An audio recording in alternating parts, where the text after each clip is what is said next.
السلام عليكم خوتي. اليوم راح نتكلموا عن أفضل موقع صادق في الجزائر ومجرب مني أنا شخصيا للربح من الإنترنت. تقدر تسحب منه عبر CCP أو بريدي موب أو عبر USDT. يعني عندك ثلاث طرق: CCP أو بريدي موب أو USDT. نبداو أول خطوة. أول خطوة راح تضغط على الرابط اللي راح نخليه في أول تعليق تحت الفيديو. تخرج لك الواجهة هذه: إنشاء حساب. أول حاجة لهنا راح تحط الاسم واللقب. ثانيا راح تحط الرقم تاعك بلا صفر. يعني مثلا عندي درك أنا النمرو تاعي أنا 0 5 5 84 87 90. ما نحطوش 0 5، نحطو 5 55 84 87 90 كما راكم تشوفوا لهنا. من بعد نضغط يرسل، راح يبعث لك رمز التحقق لهنا، راح تكتبوا لهنا رمز التحقق عبر الرسائل القصيرة، راح تكتبوا لهنا. دوك راح نديرو كيف درك تصبر كيما يسلك الرمز كيما انا لهنا بعثولي، نكتبو لهنا ونكتب الرمز اللي بعث لي له. ومن بعد نجي لهنا نحط الايميل تاعي. تكتب مثلا الايميل تاعك اسمك ولقبك @gmail.com. كلمة المرور دير لهنا كلمة السر، من بعد تعاود نفس لهنا تأكيد كلمة المرور، تعاود نفس كلمة المرور. هذا لهنا رمز الدعوة، رمز الدعوة تلقاه مكتوب بعد، وهذا هو الرمز اللي راح تحطو. ومن بعد كيما تخلص تضغط لهنا في الخانة هذه لهنا بالتسجيل، فإنك توافق على الشروط والأحكام الخاصة بنا، ونضغط إنشاء حساب. كما راكم تشوفوا خوتي تم التسجيل بنجاح. الآن تضغط منا، راح نعطيكم طريقة العمل في الموقع. راح تضغط منا على حساب.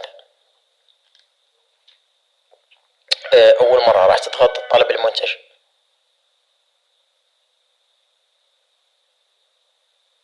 الآن تضغط طلب سريع. تنزل لهنا الأسفل تضغط الشروع في الخروج.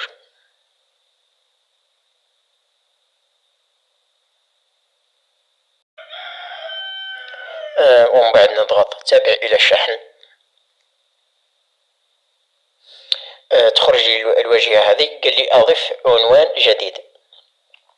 بالنسبة للعنوان خوتي حط أي عنوان، مش بشرط يكون العنوان تاعك، تقدر تحط أي عنوان أي ولاية مهما تحب. مثلا نحط لهنا أي اسم يجي في بالي. مثلا لهنا حي 700 مسكن مثلا.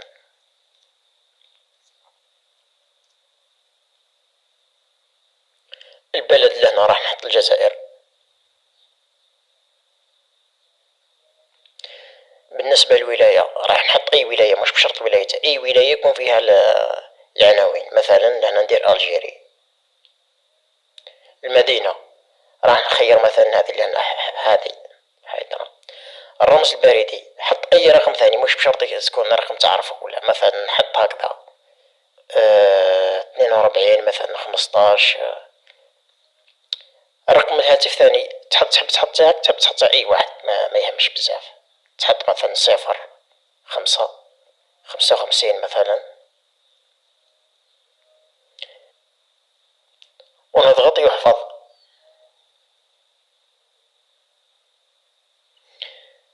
كما راكم تشوفوا خوتي أنا درت عنوان لهنا. العنوان هذا خوتي كاين ناس بزاف تسقساتني قالوا لي اسكو راح يوصلك المنتج؟ لا، ما يوصلني حتى منتج. الهدف من الخدمة هذه هو انك تقيم لهم المنتجات. الهدف من الخدمة هذه هو انك تقيم المنتجات تاع موقع جيميا ايد ما يعطيوك عليهم الدراهم. درك راح نضغط لهنا في خانة العنوان، ونضغط تابع الى معلومات التسليم. نضغط تابع الى الدفع.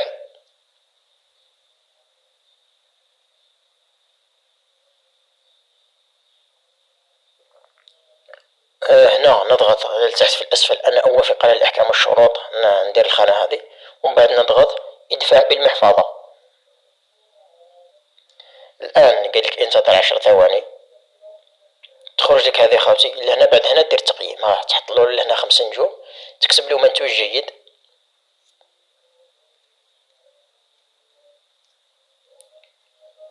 وتضغط إرسال المراجعة.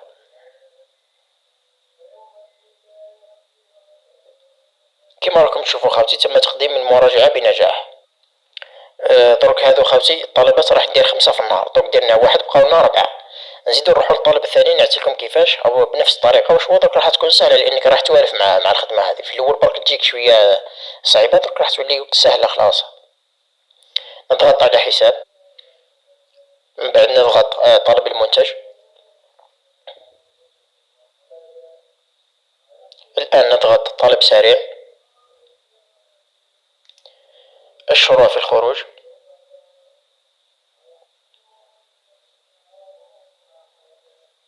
تابع إلى الشحن.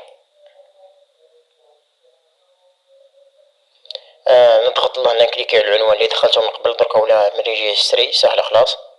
نضغط تابع إلى معلومات التسليم. نضغط تابع إلى الدفع. نضغط هنا أنا أوافق على الأحكام والشروط، ومن بعد نضغط إدفاع بالمحفظة.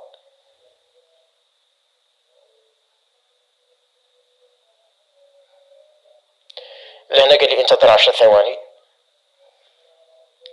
خوتي كما راكم تشوفوا هنا ساعات يقول لك انتظر 10 ثواني وتطول.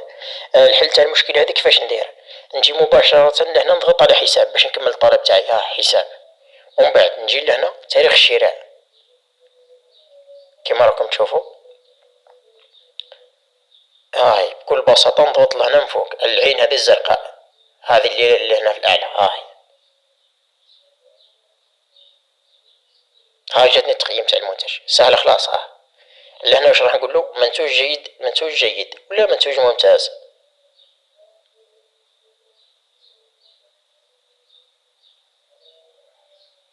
عفوا منتوج جيد. ونضغط إرسال إلى المراجعة. نجيو درك خوتي للطلب الثالث، طلب سريع. نفس الطريقة الشروع في الخروج. تابع إلى الشحن.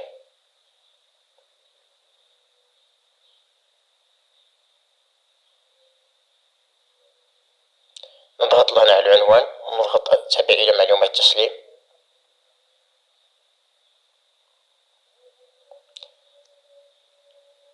نضغط تابع إلى الدفع.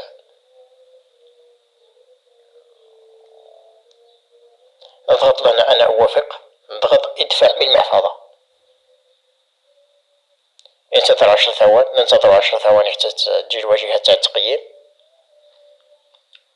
جات واجهة تاع التقييم. ندير له 5 نجمات ونقول له منتج جيد، منتج جيد، وندير إرسال المراجعة.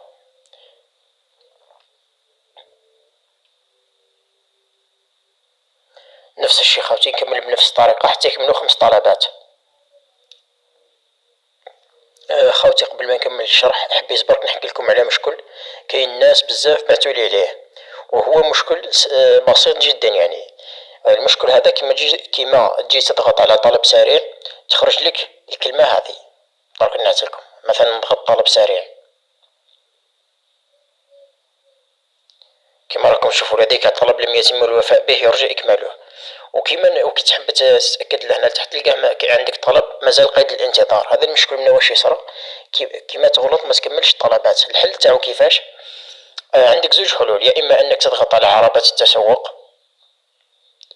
يعني كنت تلقى مثلا هنا عربة التسوق مكتوبة واحد، تضغط على عربة التسوق يجيك لهنا الطلب بكل بساطة تكملو. دير تابع إلى الشحن وتكمل الخطوة تاعو حتى الأخير كما درنا الطلبات اللي من قبل. بعد نحط العنوان ونكملو. تابع إلى معلومات التسليم. تابع إلى الدفع. وتكمل الطلب خوتي بنفس الطريقة كما درت لكم من قبل.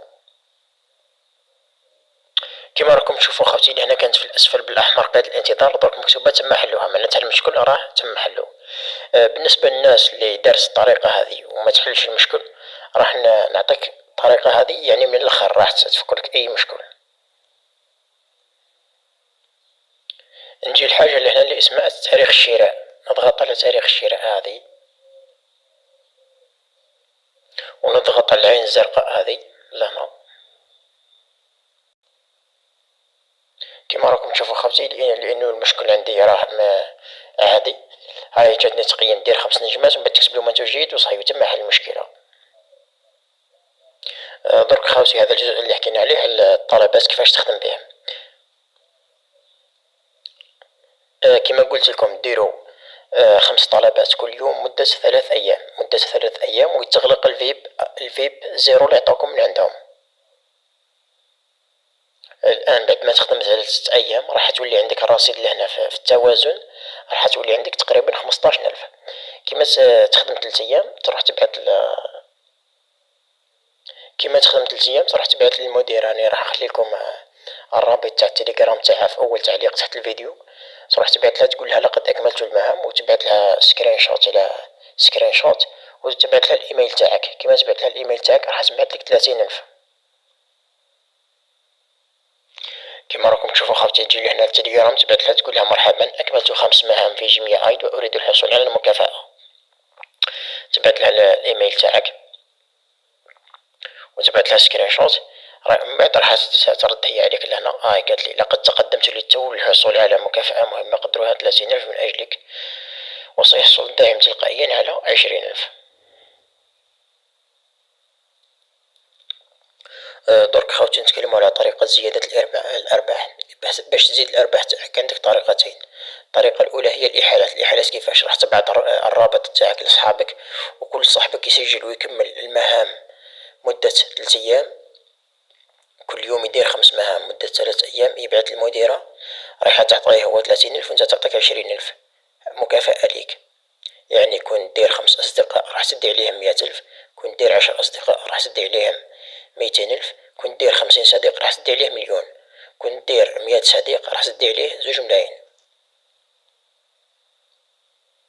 الطريقة كيفاش تهز الرابط تاع الإحالة تاعك راح نعطيها لكم. أول حاجة تضغط على حساب،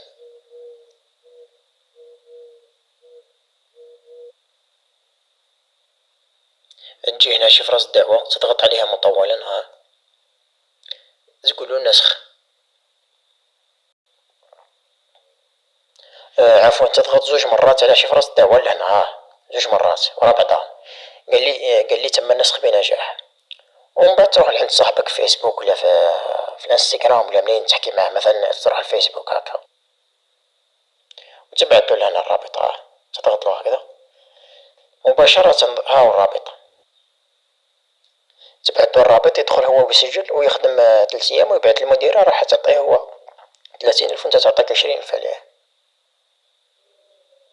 أو الطريقة الثانية تقول لصاحبك يدخل الموقع هذا www.jimiaid.com ويحط شفرة الدعوة تاعك، راح تكوبيها منا وتبعثها له يحطها ويدخل ويسجل الدعوة تاعك. الطريقة الثانية لزيادة الأرباح هي عن طريق ترقية الفيب. دوك نروحو الفيب. باش تروح الفيب وين ندخل؟ راح ندخل منا قاعة الأعضاء، راح نشوفو الفيب. كيما راكم تشوفوا خوتي الفيب اللي مفتوحين عندنا الفيب 0 فيب 1 فيب 2 فيب 3. الفيب 0 علاش مفتوح؟ لانهم هما كيما دخلت انا كيما دخلت تسجل بالرابط الدعوة تاعي راح يعطوك 200,000. 200,000 هذيك راح تخدم بها 3 أيام وتروح. دونك هو قال لي اشترى بالفعل لانهم عطوني 200,000. بعد 3 أيام يتم غلق الفيب 0.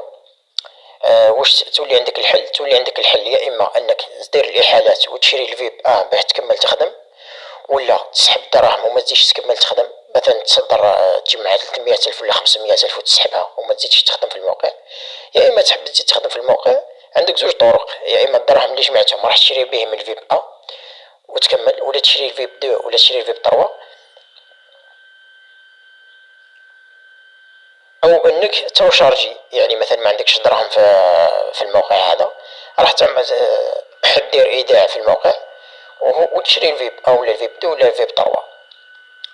رايحين نحكيو على الخصائص تاع الفيب كيما راكم تشوفوا خوتي. لازمك دير ايداع 200,000 ولا تشريه ب200,000، يعني يكون عندك 200,000 وتشريه. ايام الايداع يعني الايام اللي تخدم فيهم 3 أيام العمولة 0.5%. عندك 6 تكرارات. الفيب تخدم مدة 3 أيام كل يوم 6 مرات، يعني دير كل يوم 6 طلبات. من بعد الفيب 2 الشروط تاعو هي انك تدير ايداع ب600,000، عندك 7 تكرارات مدة 7 أيام، يعني كل يوم دير 7 طلبات في مدة 7 أيام بعمولة 0.5%. الفيب 3 طبعا راح تدخل منه الدرهم أكثر من الفيب دو والفيب الفيب 3 عندك تخدم 8 طلبات في اليوم مدة 15 يوم ويتغلق. بالنسبة للطريقة اللي يحب يشري تضغط له هنا يشتري، من بعد رصيد غير كافي يرجع إعادة الشحن، تعبئة الرصيد، تخرج لك الواجهة هذه، تضغط إعادة شحن المحفظة، تجيك لهنا خوتي الكمية. مثلا أنا راح نشري الفيب شحال قلنا 200,000، نحط 200,000. لهنا قالك المحفظة اللي راح تستعملها هي TRC، يعني راح تبعت لهم بالTRC 20، تضغط يتأكد. كيما راكم تشوفوا خوتي قال لي باش تعمر 200,000 لازمك تبعت لنا 10 USDT. تهز لهنا تكوبي الاخر، تضغط على كوبي، هذا عنوان المحفظة تاعهم، وتروح تبعت لهم وصاي وتكونفيرمي ويبعثوا لكم 200,000 وتشري الفيب درك خوتي نروحو نتكلمو على السحب، طرق السحب. كاين عندنا 3 طرق للسحب: السحب عبر بريد موب، السحب عبر CCP، السحب عبر محفظة TRC. اولا باش نجيو لهنا المحفظتين، نضغط محفظتين،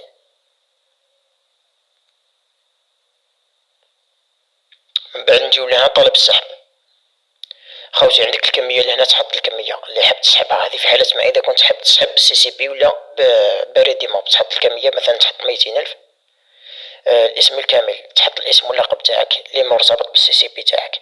لهنا اسم البنك، في حالة إذا كنت حاب عندك بطاقة ذهبية وتستعمل بريد موب تحط بوست ألجيري، ورقم الحساب المصرفي تحط الريب. ركزوا مليح، في حالة ما إذا كنت عندك البطاقة الذهبية وتستعمل بريد موب تحط اسم البنك بوست ألجيري ورقم الحساب المصرفي تحط الريب.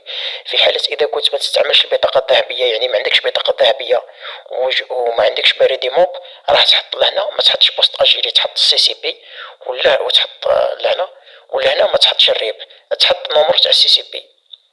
مثلا هذا تحط نمر تاع CCP، هذه هي، وتضغط يتأكد.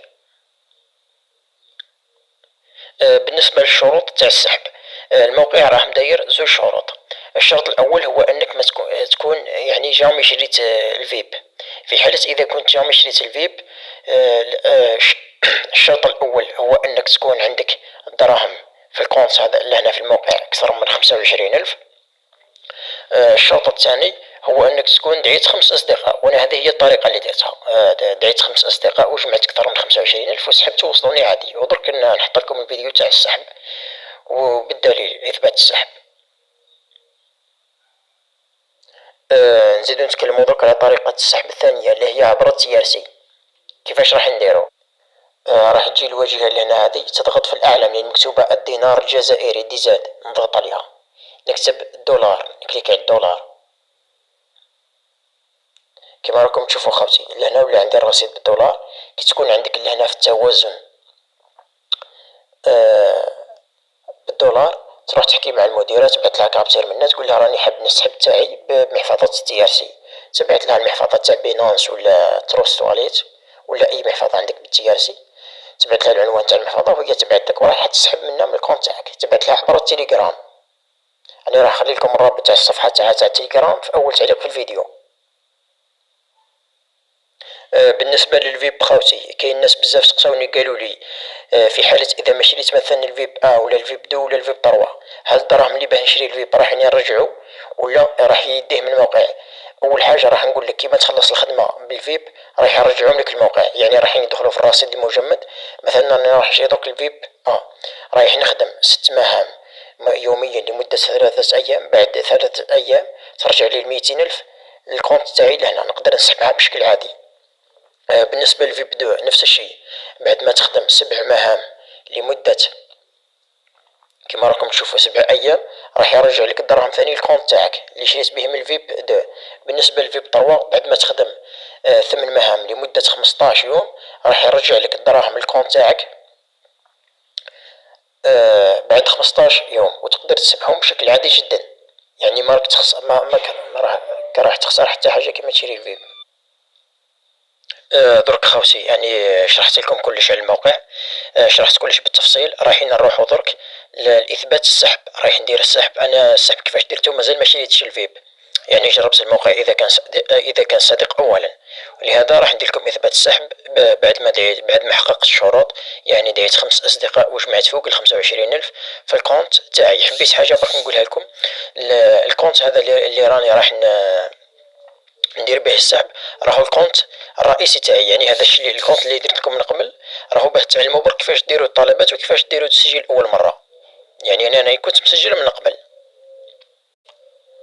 وخوتي اي واحد راه يتفرج في الفيديو ما تنساش دير لنا اشتراك في القناه وجام على الاخر وفعل الجرس باش يوصلك كل جديد. السلام عليكم خوتي. اليوم راح ندير الفيديو اللي طلبوه مني ناس بزاف، اللي هو اثبات السحب من موقع جيميا ايد. اول حاجه حبيت نحكي لكم على شروط السحب برك. لازم على الاقل يكون عندك 25,000 لهنا في الموقع تاع جيميا ايد، ولازم على الاقل تكون دعيت 5 أصدقاء. اول حاجه لهنا كما قلنا شروط وقت الانسحاب من الاثنين الى الجمعه من 9 تاع الصباح حتى ل10. هذا هو الوقت اللي تقدر تسحب فيه. كما نشوفوا اليوم رانا عندنا اليوم الاربعاء. درك نروح نديرو السحب من موقع جيميا ايد. هنا خوتي دخلت في الموقع تاع جيميا ايد. هذا هو الكونت تاعي، عندي فيه 88,000 ودعيت من قبل 5 أصدقاء وكاين وهذا الرصيد تاع المكافآت اللي ربحتهم. درك راح نديرو السحب. راح نجي لهنا محفظتي، نضغط على محفظتي. راح نضغط على طلب السحب. اول حاجه خوتي لهنا انا راح نحط الدراهم اللي عندي لهنا. الكميه راح نحط الدراهم اللي عندي لهنا 88,000. اسم البنك، الاسم واللقب راح نكتبو. نزيد نحط لهنا اسم البنك. بالنسبه لاسم البنك، اللي حاب يبعث في بريد موبي يعني عنده البطاقه الذهبيه يخير بوست الجيري ويحط الريب. اللي ما عندوش بطاقه ذهبيه خير سي سي بي ويحط النمر تاع سي سي بي برك ما يحطش الريب. دونك انا مادام راح نخير بوست الجيري راح نجي لهنا رقم الحساب المصرفي راح نحط الريب. كيما راكم تشوفوا خوتي حطيت رقم الريب ونضغط لهنا يتاكد. المعلومات هذو لازم تتاكد منهم كامل بلي صح.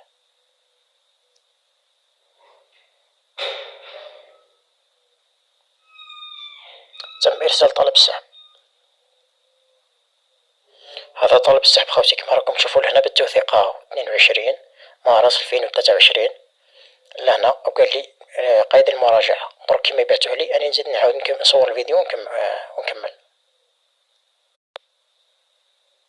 السلام عليكم خوتي. هذا الفيديو كما وعدتكم راح ندير التكميله تاع اثبات السحب. بعد ما قالوا لي هنا في الموقع راه وصلك السحب كما راكم تشوفوا لهنا تاريخ السحب. راكم تشوفوا